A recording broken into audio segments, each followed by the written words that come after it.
Hey guys, welcome back for another TIFF 2014 review. Okay, I'm going to review The Theory of Everything, which is a British film directed by James Marsh, starring Eddie Redmayne as Stephen Hawking, famous physicist and mathematician Stephen Hawking, and Felicity Jones as his wife, Jane. And I saw this movie right after I saw Love and Mercy, the brilliant film about Brian Wilson. So I have to say ahead of time that this film had pretty stiff competition from that one, sort of living up to the emotional punch of that movie. So maybe that's why this one kind of fell a little bit short for me. I don't know. If I would have seen it on another day, I might have felt differently. It was a good film. I liked this film, but there were a number of things about it that kind of didn't work for me. First of all, I want to say that the guy who played Stephen Hawking, Eddie Redmayne, I've seen him in a few other movies before, but I mean, this is definitely his star vehicle. You can definitely expect an Oscar nomination for this performance. I would say, for sure, I would go to Vegas and bet on this, because he was really, really brilliant in this movie. And I swear to God, he is a dead ringer for Stephen Hawking himself. You put the pictures of the two of them beside each other, and they just look extremely, extremely alike. So this was, I'm sure he was an instant consideration when they were casting this movie. I don't know. But anyway, he was brilliant. He was really, really good.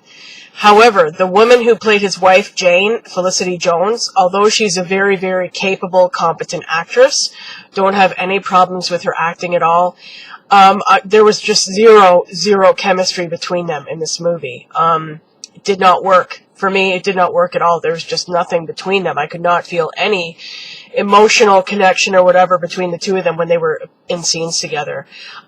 She's I don't know what the real Jane looks like, but Felicity Jones is this very, very porcelain pretty British lass. You know what I mean? She's just like perfection. Like her complexion is like flawless, and she's got perfectly smooth straight hair, and she wears flowery dresses, and I mean, she just looked like a perfect little English little lady. You know what I mean?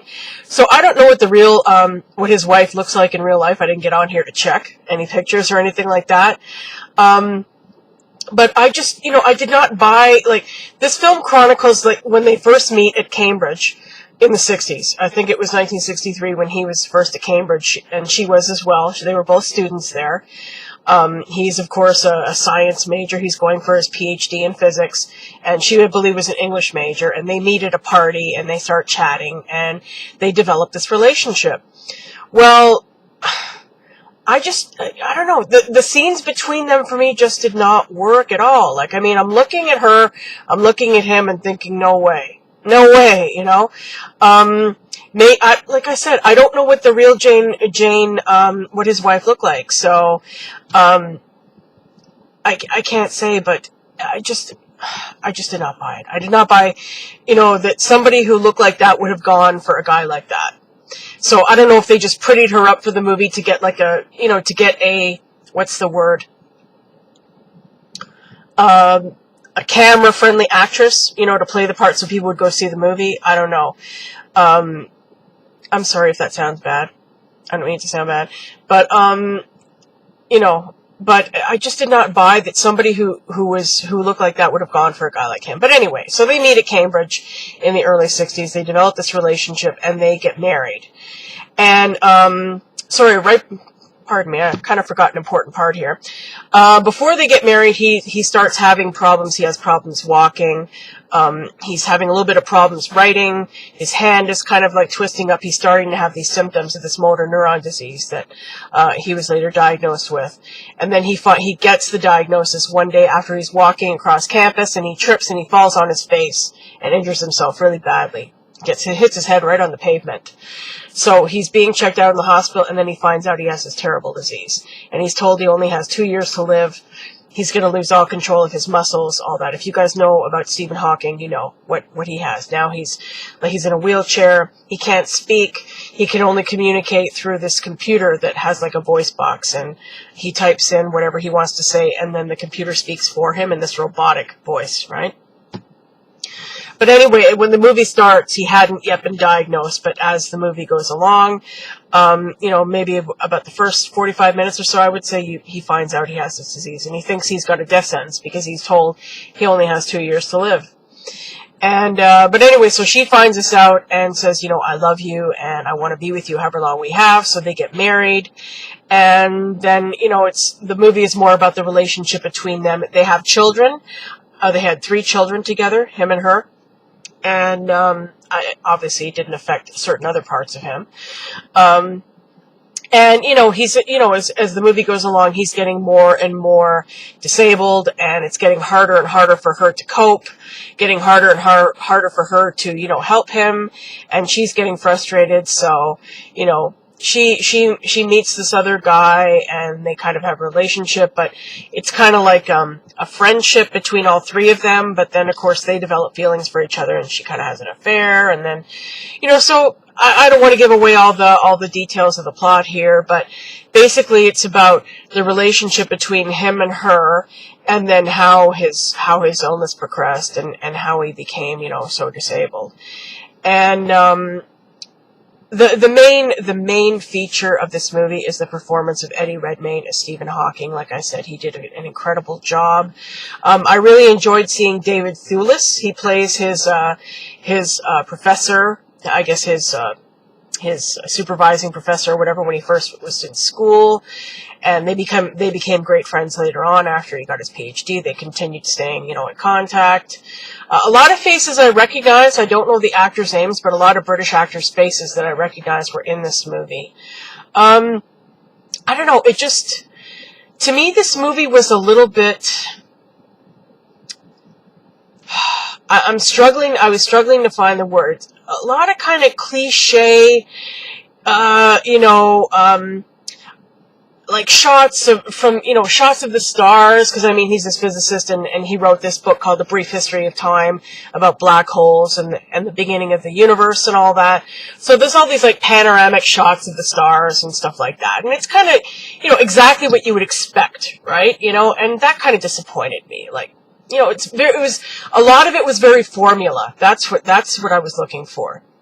A lot of it was very formulaic and kind of cliche, and just kind of, and the score as well was very, very, like typical, this is a big movie, big dramatic movie, so you've got the big orchestrated, music, and it was just very, very predictable that way, and that was what I didn't like about it.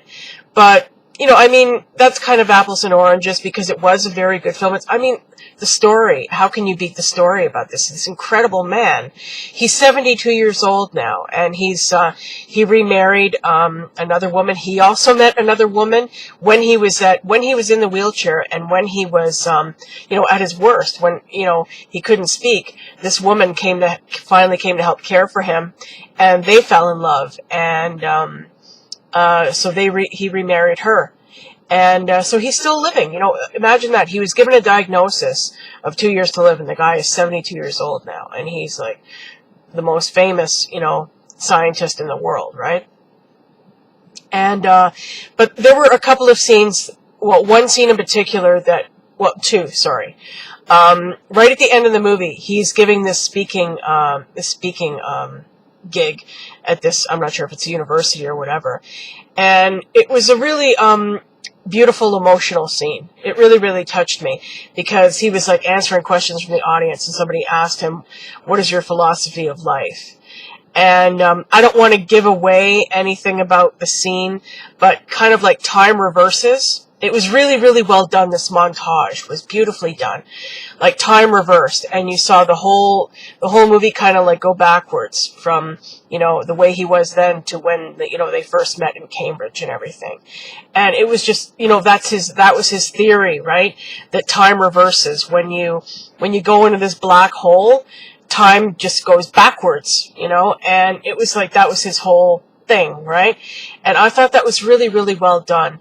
And then another thing was, when they asked him that question, he said something like, there's something about every human being that we can all be successful at, that we all have something in us that makes us successful. And that just really kind of choked me up. It brought, I just felt like crying when I saw that scene. It was so well done. And It was really, really, it was worth seeing. It's a good film. I would recommend it. I would recommend going to see it.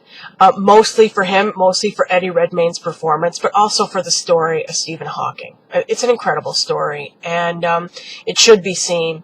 And even though I kind of feel it had its flaws, the most major flaw in it was that, like, the zero chemistry between him and the lead actress. I mean, it was so, like, The Humbling. Like I was talking about in The Humbling between Al Pacino and Greta Gerwig, there was just nothing there. This was even worse. This, if possible, it was just like blank slate there. You know, it didn't work between them, for me anyway. So those are, you know, kind of the only criticisms I had about it.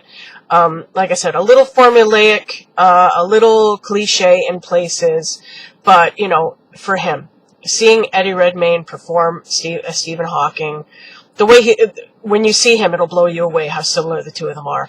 And it must have been a really, really taxing performance for him as an actor, because he had to, like, contort his hands and his body and stuff like that.